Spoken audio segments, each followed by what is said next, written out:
بسم اللہ الرحمن الرحیم۔ وضو کے متعلق ایک شرعی مسئلہ پوچھا گیا، سوال پوچھا گیا۔ آپ پہلے وہ سوال سماعت فرمائیں، پھر اس کا جواب عرض کرتا جس ہوں۔ بندے دا پیٹ خراب ہے یا پیٹ دا کوئی مسئلہ ہے تے وہ بندے دا ظاہری طور تے ہوا وغیرہ نہیں خارج ہوئی، لیکن پیٹ دے وچ آوازیں اس طرح دی آ رہی ہیں، گڑبڑ ہے، تو کیا وہ بندے دا وضو رہے گا کہ نہیں رہے گا؟ دیکھیں، اس کے متعلق شرع کا حکم بالکل واضح ہے۔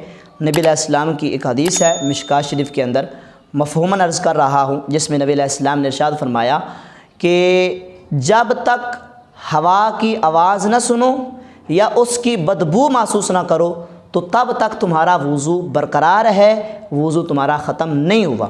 معدے میں کوئی آپ کے پرابلم ہے جس کی وجہ سے آپ کو محسوس ہوتا ہے کہ میرا وضو ٹوٹ گیا ہے یا ٹوٹ رہا ہے، جب تک آپ کی ہوا خارج نہیں ہوگی تب تک آپ کا وضو برقرار ہے، اور آپ اس وضو کے ساتھ فرائض ادا کر سکتے ہیں، نوافل ادا کر سکتے ہیں، عبادت کر سکتے ہیں۔